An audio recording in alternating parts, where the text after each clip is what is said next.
Have you been told you need to stop doing what you love, whether it's exercise, running, or a sport? Well, here at Dynamic, we don't like that answer.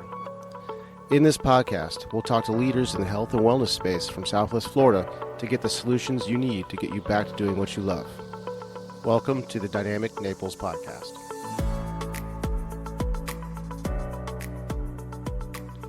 What's going on, Naples? Dr. Chris here doing another solo version podcast. Over the pandemic, I decided to get certified nutrition, and I went really deep into the rabbit hole of all that there is nutrition.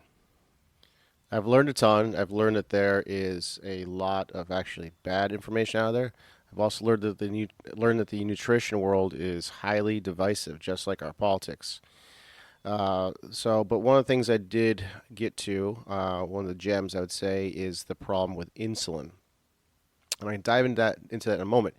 But I want to talk to you about what is called type 3 diabetes. It's not really an official term yet, but that's kind of being thrown around right now. So type 3 diabetes refers to Alzheimer's disease and dementia, very specific to Alzheimer's, actually.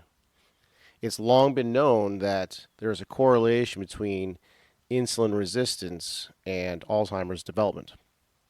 So let me go back for a second there. So insulin resistance is a big problem.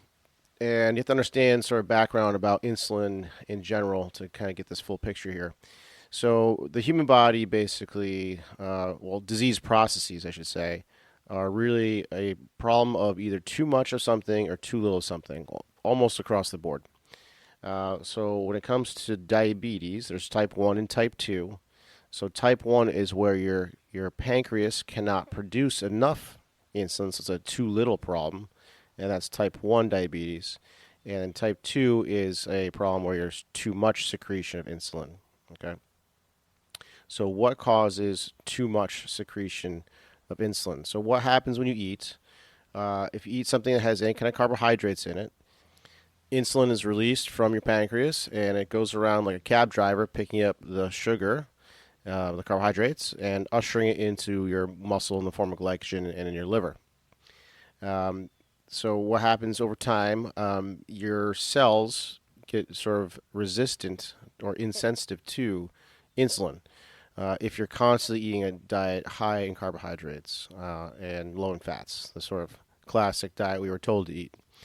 It's kind of like if you have a cup of coffee every day, and over years you need to have 2 cups of coffee, then maybe 3.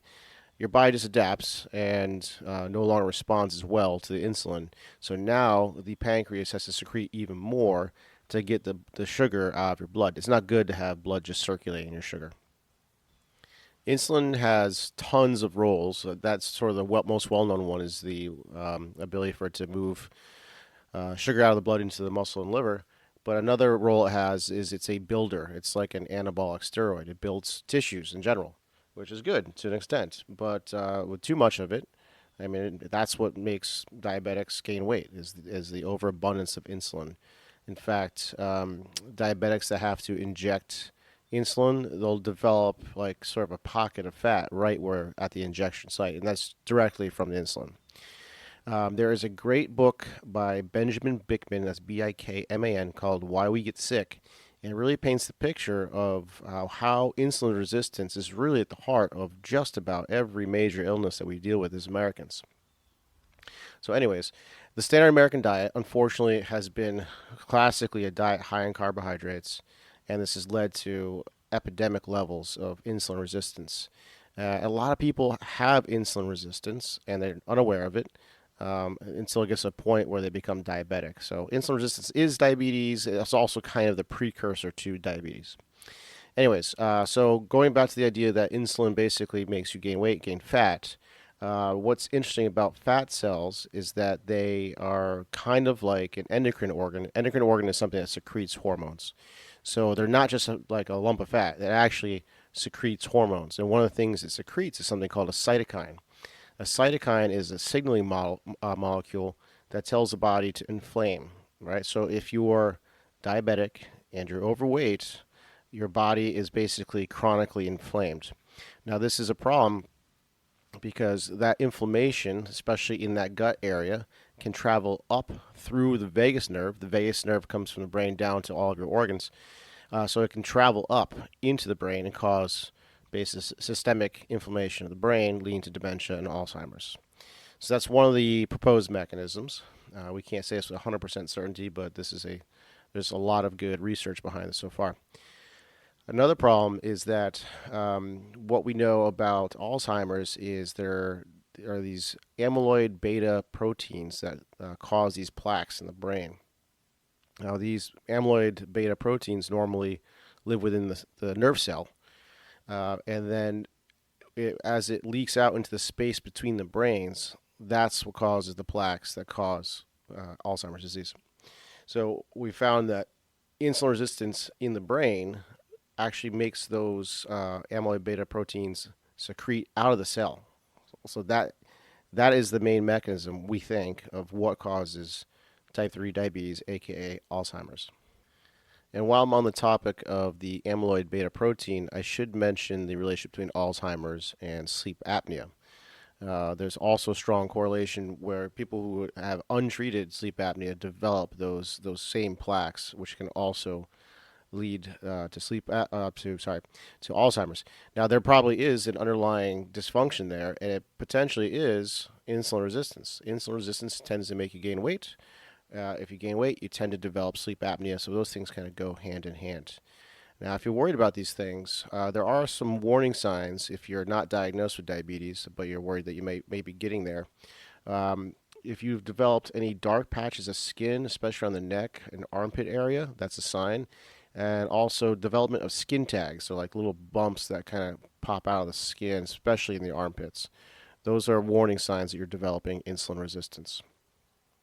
So if this sounds like you, definitely consult with a physician, but usually the best advice would be to adopt a lower carb, higher fat, and that's higher saturated fat, I should say, diet. Ketogenic diet, paleo diet, even carnivore diet, these things all can really help reverse some of this disease process. I also want to mention that there's sort of a fear of fats. So first of all, eating fat does not make you fat. When it comes to the macros, you've got lipids, aka fats, proteins, and carbohydrates.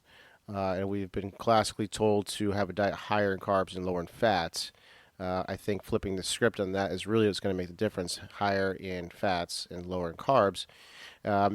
Fats and proteins are necessary for the body, essential for the body.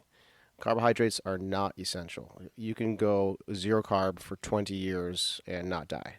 In fact, your liver is able to make carbohydrates through a process called gluconeogenesis. So you don't need carbs to survive. But fats and proteins are absolutely essential. In fact, your nervous system, your brain, and all the nerves are comprised of mostly fats. Now, you may be saying to yourself, but wait, I thought saturated fat is bad for me. Well, that really goes back to a gentleman by the name of Ansel Keys who made the recommendation to remove saturated fat from the diet based off some really poorly done research, or I should probably say poorly manipulated research. He looked at a lot of correlational studies, and like this one called the 7-country study, and it was manipulated, and he was able to convince physicians at the AHA to make this recommendation. I don't want to get into too much detail on that because it's a very long story, but if you're interested in hearing more about this diet heart hypothesis and why it's wrong, check out a documentary called The Real Skinny on Fat. There's a section in there with Dr. Kate Shanahan that really lays it out. So anyways, unfortunately, the advice we've been given since basically the 50s has been faulty. And we've been avoiding saturated fat, which we need for our brain, and implementing a diet with too many carbs, which has caused a cascade of issues. And by the way, if you adopt a low-carb diet, you're going to be going into ketosis. So your body can burn two different types of fuels. It can burn carbs for fuel, called glycolysis, or it can burn fats, which is called ketosis. And you want to be able to burn both, by the way. But if you're constantly eating carbs with every meal, you're basically only going to be in glycolysis and never sort of trip into ketosis. And if you're wondering the fad with intermittent fasting, I think there's a lot of value to it. That's one of the ideas behind it, is you're going to trigger ketosis and actually burn some fat. but it's also been found that going into ketosis, which produces ketone bodies, is neuroprotective for the brain. So it all sort of fits together. Anyways, if you want to learn more about anything nutrition, I love talking about this stuff. Feel free to reach out to me. Give me a call, 239-919-7139. So stay tuned. We have some good episodes coming up. We have an interview with Gary Reinl, the anti-ice guy, another controversial topic. This is an idea that when I was exposed to it just completely opened up my mind and went against what I learned, and quite frankly, I think he's absolutely right. So he'll be coming on the podcast shortly. So that's it for now, Naples. We'll see you next week. Do you have unexplained pain? Or do you wonder just how healthy you are? When was the last time you had your blood tested? Blood chemistry analysis is a great way to stay ahead of any health conditions, and now you can have control of your health with Let's Get Checked. Let's Get Checked is an incredible company that sends blood tests to your home. You can choose from over 30 different tests, whether that's liver function, testosterone, micronutrient, cholesterol, or C-reactive protein, which is a marker for inflammation. It's sent to you with free shipping, and you get results in 2 to 5 days, no physician referral needed. Use the code DPT20 for 20% off. Go to letsgetchecked.com and use the code DPT20. Did you know that you can get started with physical therapy without a physician's referral? Physical therapists don't just solve pain, we get down to the root cause and keep it from coming back. We also discuss all things health, such as nutrition and lifestyle changes. If you feel that you could use some help, let's get on a free consult call. Go to www.dynamicnaples.com and sign up for a free call. Also, if you like this podcast, please give us a rating wherever you listen to podcasts. It helps us spread the message. Thanks for listening, and we'll see you next week.